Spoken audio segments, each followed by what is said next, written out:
할렐루야.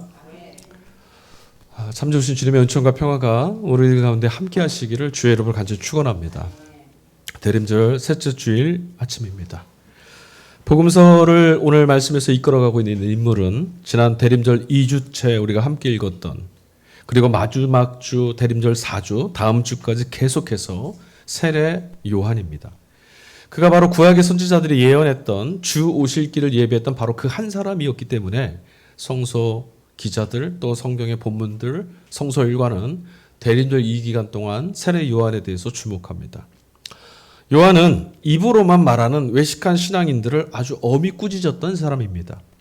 그는 하나님께로부터 시작될 그날의 심판과 환란을 피하고 구원을 얻으려고 자신을 찾아서 나오고 있는 사람들을 향해서 이렇게 말합니다. 아주 대단히 엄격하고 단호한 기준을 제시하면서 그들을 꾸짖죠. 회개의 세례를 받고 거기서 끝나는 게 아닙니다. 반드시 그 회개에 합당한 열매를 맺는 것을 스스로 입증해야만 한다라는 겁니다. 이 요구에 응답하는 이들을 위해서 그는 곧이어 두 가지 메시지를 덧붙여 줍니다. 첫 번째, 스스로 아브라함의 후손이라는 생각을 버리라는 겁니다. 아브라함의 후손이라고 생각하는 마음 버리라는 것은 종교적 기득권 버리라는 말씀입니다.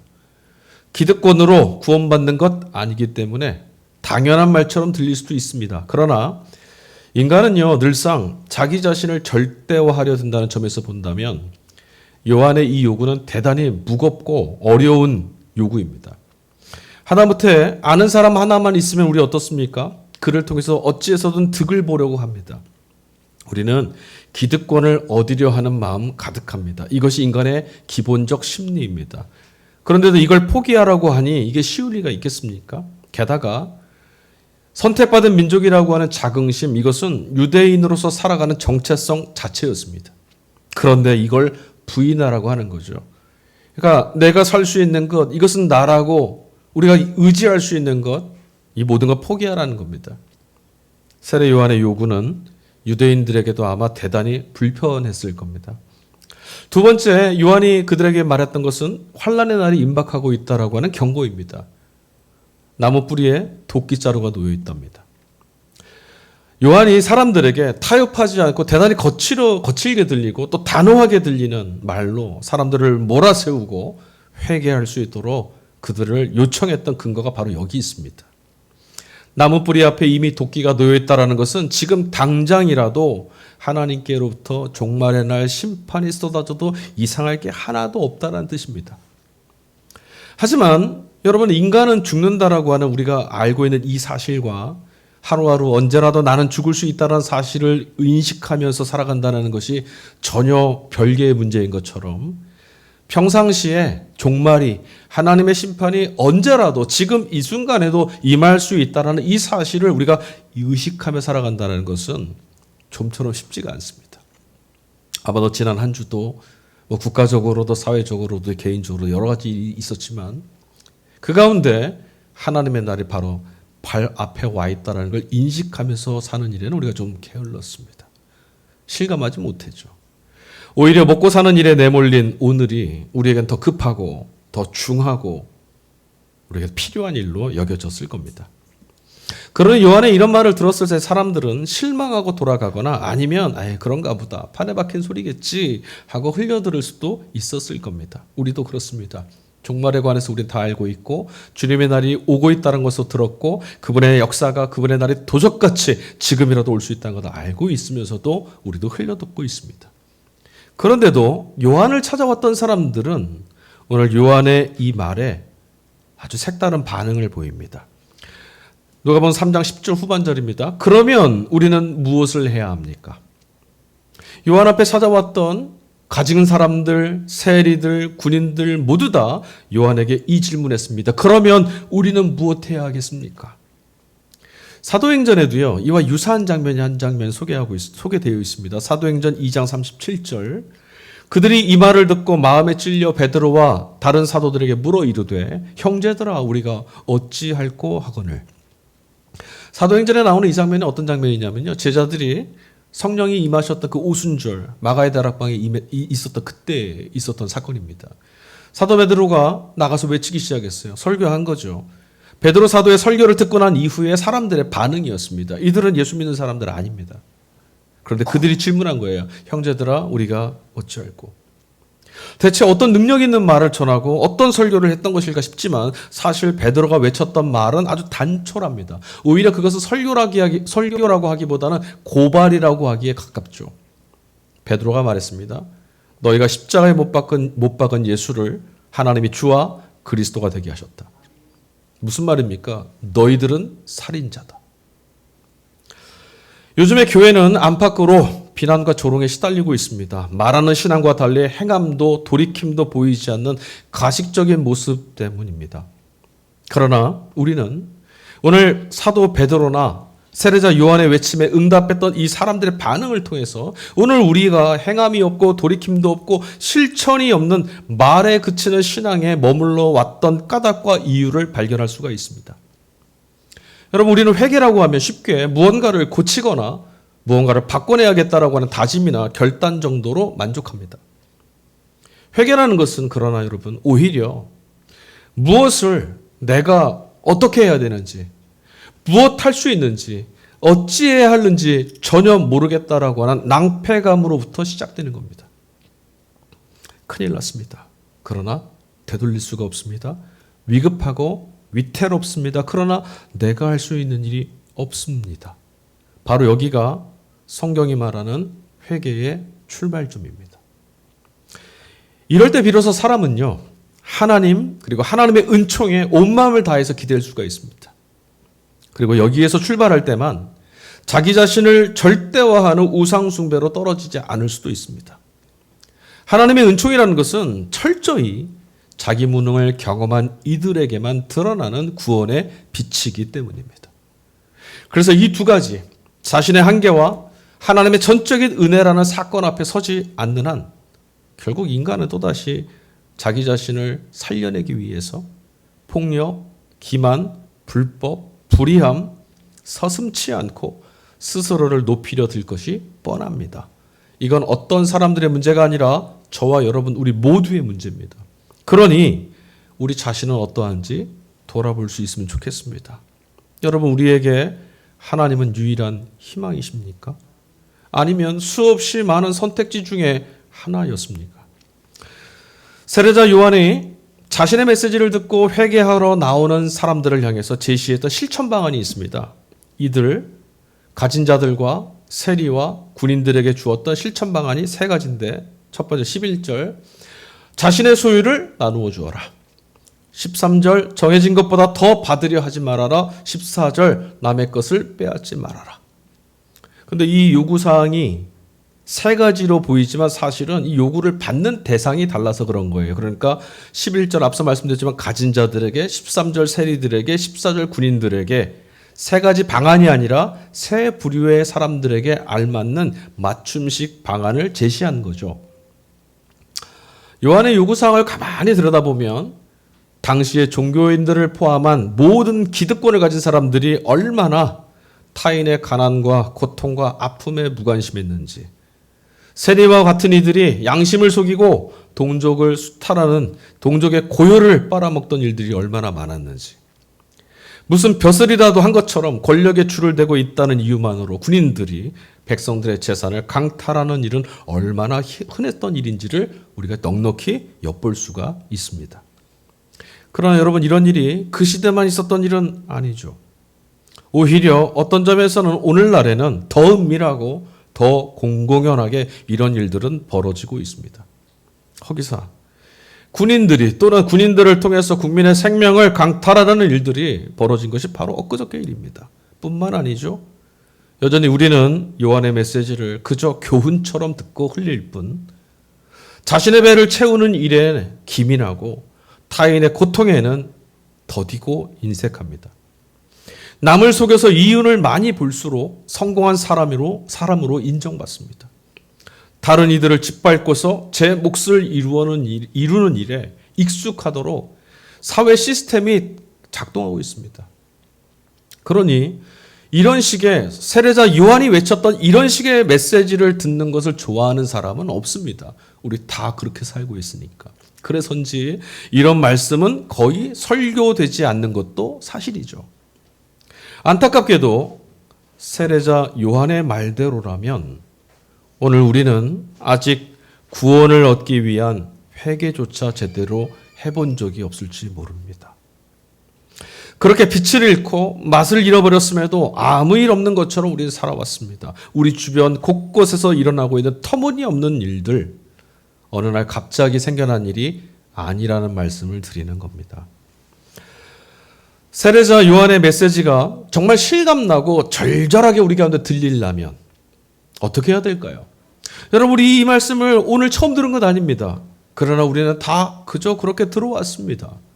그런데 이것이 정말 뼛속 깊이 실감나려면 어떻게 될까요?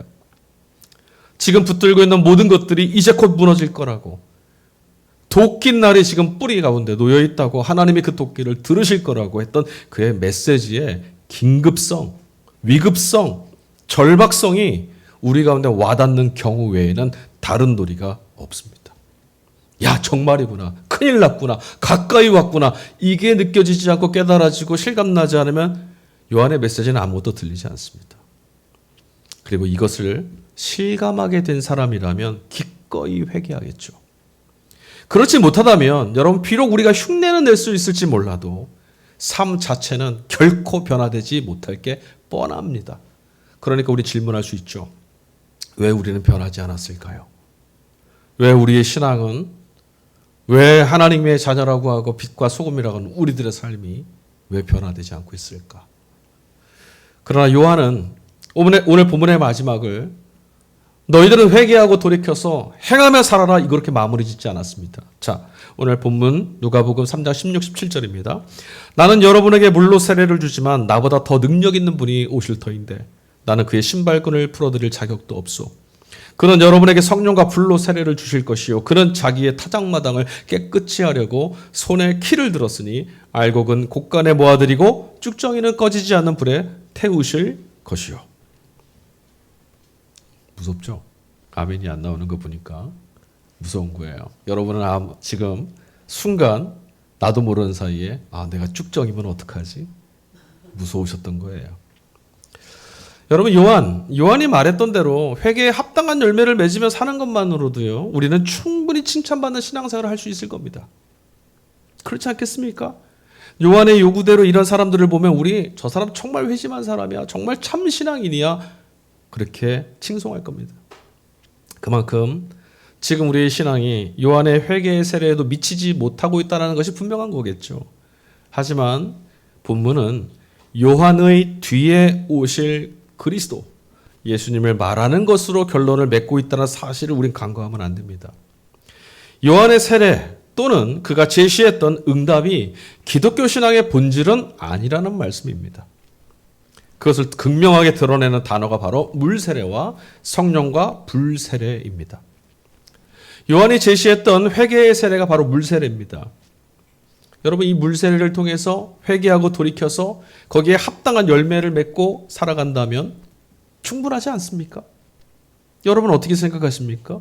그렇게만 살아도 참 신앙인 같이, 참 신앙의 삶을 잘 살았다고 만족할 수 있지 않겠습니까? 우리 그것 못해서 답답해하고 그것 못해서 괴로워하는 거 아니었습니까? 분명히 요한이 외쳤던 것처럼 사람들이 삶의 방향을 바꾸고 살아갈 수만 있다면 그것만으로도 충분히 세상은 살만한 곳이 될 겁니다. 그리고요, 교회도 세상으로부터 칭찬받을 수 있을 겁니다. 세상 모두가 교회를 칭찬할 거예요. 그러나 우리의 실천으로 그런 세상을 만드는 것은 불가능합니다. 여러분, 모두들 문제라고 말은 하고 있지만 해마다 이상기온과 환경 문제가 아주 심각해지고 있음에도 여전히 한마음으로 우린 대응하지 못하고 있습니다. 인류 전체의 종말을 초래할지도 모를 대량 살상 무기, 그 위험성에도 불구하고 여전히 강대국들을 무기 생산, 판매를 가속화하고 있고 군비를 축소하는 나라는 거의 없습니다. 공의와 정의의 가치를 우리는 실감하지만 돈이 되고 이득이 된다면, 그리고 그게 내 일이 된다면 우리는 얼마든지 눈 감을 수 있습니다. 이게 인간의 속성이죠. 요한의 요구대로 우리가 비록 나누어 줄 수 있고 다 탐욕에 휘둘려서 착복하지 않고 남의 것을 강탈하고 빼앗지 않는 그런 세상이 된다고 해도 여러분 우리 모두가 만족할 수 있는 절대적 정의, 절대적 공평과 이런 정의가 이루어질 가능성이 요원하다는 것을 우리는 이미 알고 있습니다. 역사가 지금껏 그래왔으니까요. 공산주의를 거치고 민주사회가 이루어졌을 때 우리는 다 외쳤습니다. 이제 이 땅은 앞선 선조들, 앞선 사람들이 말했던 유토피아를 이룰 수 있을 거라고. 정말 그렇습니까? 어떤 이들은 만족하고 어떤 이들은 천국 같은 삶을 누리지만 어떤 이들은 그렇지 못합니다. 여전히 우리가 이루고 우리가 얻었던 정의와 공의는 불평등합니다. 그래서 우리 그리스도인들의 지향은 이 세례자 요한에 머물지 않습니다. 우리들의 지향은 예수 그리스도와 그분이 가지고 오시는 성령과 불세례 사건을 향해야 합니다. 자, 근본적으로 요한의 세례가 가지고 있는 한계를 뛰어넘는 길이 오직 예수님 그분께만 있기 때문입니다. 우리는 요한의 세례 자체도 따라가지 못하지만 결국 그건 한계다. 그런데 이 한계를 극복할 수 있는 유일한 길이 그리스도이신 예수님 안에 있더라. 그래서 우리는 예수 사건에 주목하는 것이죠. 요한이 제시했던 이 세례의 실체가 뭔지 아십니까? 물세례의 실체가 뭡니까? 나는 어떤 사람이 되겠다. 너는 그런 사람이 되라. 결국 자기 주체성이 근거예요. 누가 바꾸는 거죠? 내가 구원에 합당한 사람이 되는 겁니다. 그러나 성령 세례의 주체는 거룩한 영이신 성령께 있습니다. 구원을 누가 이루는 거예요? 성령께서, 하나님께서, 예수님께서. 성경은 성령을 모든 죽어가는 것들 안에 숨을 불어넣어 주시는 생명의 영이라고 소개합니다. 그래서 여러분 사도 요한이 소개하고 있는 요한복음 말씀 안에 보면 부활하신 예수께서 숨어있는 제자들을 찾아오신 이후에 숨을 내쉬던 대목을 표현하고 있어요. 거기도 헬라어 단어는 숨을이란 단어가 성령이란 단어와 똑같은 단어를 사용하는데 마치 죽은 사람들처럼 절망과 두려움에 떨어져 있던 이 제자들에게 성령을 불어넣으셔서 살아있는 자들로 회복시킨 사건이라고 우리는 그 말씀을 이해하고 읽습니다. 그리고 성령을 받는다라는 것은 언제나 생명의 영이신 성령의 일치, 성령의 통치와 그분의 구속과 그분의 구원과 그분의 이끄심에 순응하여서 일치되어 살아가는 사람이 되었다라고 하는 고백, 바로 이 말인 거예요. 나는 성령의 사람입니다. 성령 세례를 받았습니다라는 말이 바로 이거라고요.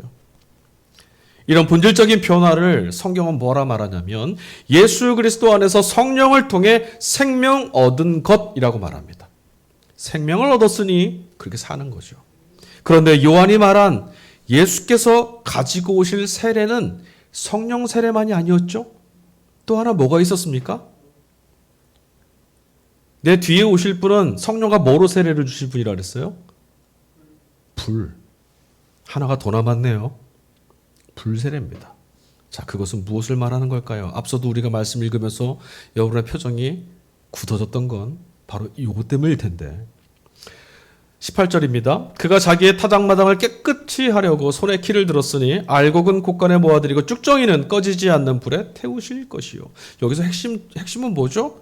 태우실 것입니까? 타작마당을 깨끗이 하려고입니까? 깨끗이 하려고. 여기를 기억하세요. 자, 요한의 말은 예수께서 자신에게 세례를 받으러 나오시던 그때를 말하고 있는 게 아닙니다. 지금 자기 뒤에 오실 분의 이 상황을 요한이 말하는 게 언제를 바라보고 요한이 말하는 거냐면 종말에 이르러 드러나게 될 예수 그리스도의 실체, 하나님 아들로서의 본 모습에 대해서 지금 얘기하는 거예요. 그러니까 자기 앞에 지금 세례받으러 세례자 요한에게 세례받으셨잖아요. 그 자기 앞에 나오던 모습을 말하는 게 이분은 이런 분이로 지금 이런 분이야가 아니라 이분이 종말에는 이런 일을 이루실 하나님의 아들이야. 이 얘기를 하는 거예요.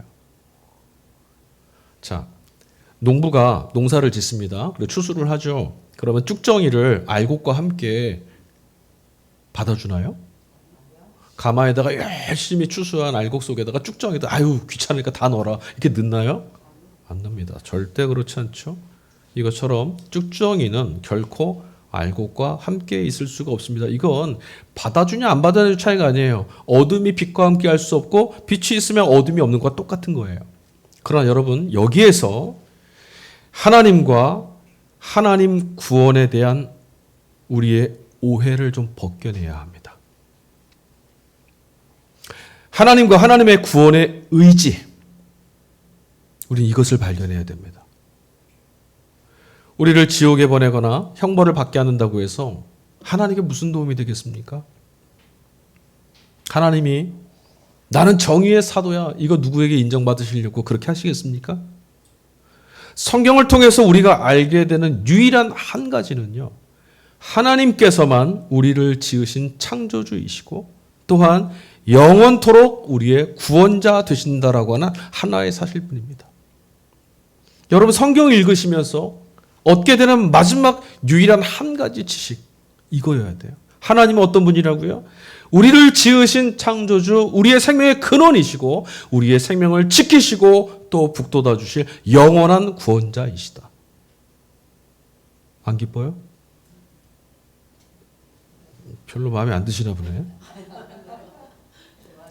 하나님은 당신의 아들이신 예수님께서 자신과 온전히 한 몸 되셨던 것처럼 우리들에게 요구하시는 한 소망은 우리가 삼위가 일체 되시는 하나님 당신과 한 몸 되는 것, 이것 바라시는 거예요. 우리를 지옥 보내는 게 하나님 꿈이 아니라고요. 우리 중에 과연 여러분 질문해 보겠습니다. 쭉정이가 없는 사람 있습니까? 말해 보세요. 내 안에는 쭉정이가 단 한 오리도 없으니 나는 이 본문에 해당되지 않습니다. 말씀하실 분이 있습니까? 없습니다. 겉으로는 아닌 것 같아도 썩어 없어질 것들을 늘 찾아 매달리고 그런 것들에 휘둘리는 못난 마음을 우리는 갖고 있습니다. 주님의 말씀이 뿌리를 내리고 결실하지 못하도록 가로막던 탐욕 덩어리들이 여전히 있습니다. 앞서도 말씀했지만 이게 근데 우리 본성이에요. 못 뜯어냅니다. 고쳐내질 못합니다. 잠잠한 것 같은데 어느 순간이면 다시 고개를 듭니다. 그런데 여러분 생각해 보십시오. 자, 그날이 오늘 왔습니다. 주님이 오셨습니다. 하나님의 나라가 임하였습니다. 그런데 이 모습 그대로 우리가 주님을 뵙고 이 모습 그대로 하나님 나라를 들어간다면 어떻게 되겠습니까? 어떻게 되겠습니까? 여러분은 그 부끄러움을 감당하실 수 있겠습니까? 저는 그 부끄러움을 감당할 자신이 없습니다. 그럼에도 여전히 문제는 뭐냐면 우리 자신이 스스로는 의로워질 수 없고 스스로는 우리 안에 있는 이 쭉정이들을 떨궈낼 능력이 없다라는 거죠. 자, 그러고 보면 이 말씀은 쭉정이 같은 인간들을 하나님이 다 지옥 보내실 거다라는 뜻이 아니라 그 날에는 누구든 종말 앞에 설 터인데 그 앞에서도 우리는 다 무능하고 무력한데 우리 안에 있는 쭉정이를 모두 태워버리고 깨끗하고 정결하게 하셔서 하나님 나라에 들어갈 수 있도록 해주실 수 있는 분이 바로 주님뿐이다라는 것, 이걸 말하는 거죠. 예수 그리스도만이 우리를 정결코 깨끗하게 하나님의 나라, 하나님의 집에 용납될 수 있도록 해주실 수 있다. 그러나 여러분 말씀드렸다시피 주님의 날이 이를 때 이 모든 것은 이루어집니다. 지금이 아닙니다. 우리는 다만 이 예수 그리스도를 믿음으로 세례를 받았고 성령을 통해서 영원한 생명을 얻었으며 하나님 나라에 들어갈 수 있도록 쭉정이가 모두 태워진 사람들이라고 하는 약속을 받은 겁니다. 약속. 그러므로 그날의 일, 주님이 다시 오셔서 우리 안에 있는 모든 부정한 것들을 지원해 하나님 나라에 용납받는 자, 영생을 얻는 자로 받아주실 그 일은 주님께 맡기시고 여기에서 우리가 할 수 있는 일들을 준비해야겠죠. 그럼 우리가 할 수 있는 일은 뭘까요? 바로 요한이 전했던 물세례가 바로 그겁니다. 의미 없는 말이 아니었어요. 자, 그러면 목사님 방금 전에 앞서서 실컷 요한의 물세례가 한계가 있다라고 실컷 이야기하더니 결국은 요한의 세례 똑같이 그 말하고 계시는 거냐고 반문하고 싶을지도 모르겠습니다. 그렇지 않죠. 말씀드렸다시피 물세례와 성령과 불세례는 선행을 이루어서 천국에 간다거나 영생을 얻겠다라는 것과 하나님의 은총과 자비하심으로 용납을 받고 생명을 얻은 사람이기에 선행을 한다라는 말처럼 하늘과 땅과 같이 다른 말입니다. 여러분들은 왜 성결케 살려고 노력하십니까? 죄인이라서 죽을까 봐 그렇습니까? 저는 그렇지 않습니다. 하나님께서 나를 용납하셨고 그 약속을 그리스도 예수 안에서 받았음을 성령을 통해 확신함으로 정결케 되고자, 거룩해 되고자, 순결해지고자 하는 겁니다. 하나님이 받아주시는 그날의 당신의 백성으로 받아줄 사람이라는 것을 제가 믿기에, 예수 그리스도를 통해서 그런 사람 됐기에 주님처럼 선행으로 세상의 공의와 정의를 흘려보내는 용기를 가지고 어둠과 맞서 싸우는 삶을 선택하는 겁니다. 빌립보서 4장 6절과 7절 사도 바울이 말합니다. 모든 지각에 뛰어난 하나님의 평강이 그리스도 예수 안에서 너희의 마음과 생각을 지켜내시리라. 아멘. 저는 종말에 대한 두려움에 내몰린 우리들의 헤아림, 우리들의 염려, 이런 것을 뛰어넘어서 우리의 구원을 약속해 주시는 하나님의 평화가 저와 여러분을 지켜줄 거라고 했던 이 바울 사도의 말을 전적으로 신뢰합니다. 누가 지켜줍니까? 그리스도 예수 안에 있는 하나님의 평화가. 이 약속이 있기 때문에 오늘도 우리는 기울어져 있는 곳에서 비교와 차별과 소외에 내몰려 울부짖고 있는 이들에게 아낌없이 우리들의 품을 내어줄 수 있습니다. 여전히 더 많이 가지라고 탐욕을 부추기는 세상을 거스르면서 제게 주어진 분수에 걸맞게 만족하고 자족하면서 살아갈 수도 있게 됩니다. 제 욕심을 채우기 위해서라면 타인의 손해나 아픔도 기꺼이 눈을 감는 세상이지만 우리는 빼앗는 사람들이 아니라 오히려 정직하게 땀 흘리고 수고하면서 씨 뿌리는 이들의 것을 빼앗아 눈물을 흘리게 만드는 불의한 이들을 가로막는 듬직한 버팀목 같은 사람들이 되어 줄 수도 있습니다. 오늘 일독서의 구약의 선지자 스바냐 선지자는 이런 사람들을 뭐라고 말하냐면 불의하고 불법한 시대 가운데 남겨져 있는 하나님의 사람들이라고. 언제나 하나님께서는 기꺼이 이런 모든 사람들의 구원의 주님이 되어 주실 거라는 약속을 우리에게 전합니다. 어떤 사람들에게 하나님의 구원이 되신다고요? 남겨져 있는 이들, 하나님의 구원의 약속에 참여하여서 이 땅 가운데 하나님께서 바라셨던 의와 평강과 신실함과 거룩과 공의와 정의와 인애와 자비를 실천하며 사는 사람들. 스바냐 3장 17절입니다. 주 너의 하나님이 너와 함께 계신다. 구원을 베푸실 전능하신 하나님이시다. 너를 보고서 기뻐하시고 반기시고 너를 사랑으로 새롭게 해주시고 너를 보고서 노래하며 기뻐하실 것이다. 스바냐 선지자는 말합니다. 하나님이 우리를 보시면서 너무 사랑스러워서 어찌할 바를 모르신다고. 근데 어떤 우리입니까? 하나님의 구원에 참여하고 있는 이 시대를 가로막고 거슬러 하나님 편에 서 있는 우리들입니다. 사랑하는 교회 여러분, 아직 그날은 오지 않았죠. 예수님께서 성령으로 우리에게 인쳐주시고 이제 마지막 종말의 날에 불세례가 이 땅 가운데 부어질 그날 아직 우리 못 봤습니다. 아직 그날은 오지 않았습니다. 요한이 말했던 회개에 합당한 열매를 맺으며 사는 것조차도 힘겨운 세상입니다. 여전히 불법과 불의함이 가득하고 탐욕이 사람들의 마음을 온통 휘잡고 있는 것처럼 보이기도 합니다. 욕망에 쓰러진 이들이 광기에 내몰려서 국민들의 생명이 위협을 받는 터무니없는 일도 일어납니다. 게다가 우리가 걸어가는 의의 길이라는 것은 여전히 외롭습니다. 자, 여러분은 하나님을 불신하며 자기 욕망에 사로잡혀서 결국은 쭉정이처럼, 아니 쭉정이와 함께 불에 태워질 그리고 사라질 그런 삶을 살아가시겠습니까? 아니면 주님께서 모든 쭉정이들을 태워내서 순전하고 정결한 자로 우리를 받아주실 하나님과 그분의 구원을 믿으며 살아가시겠습니까? 여러분은 아무것도 염려하지 말고 오직 주님만을 믿으십시오. 우리의 구원이 그분께 있고 지금 그가 우리를 향해 오고 계십니다. 아무것도 염려하지 말고 다만 모든 일에 기도와 간구로 너희 구할 것을 감사함으로 하나님께 아뢰어라. 그리하면 모든 지각에 뛰어난 하나님의 평강이 그리스도 예수 안에서 너희 마음과 생각을 지키시리라.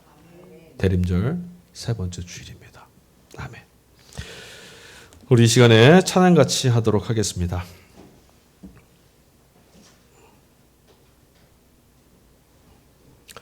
주님은 우리를 구원해 내실 겁니다.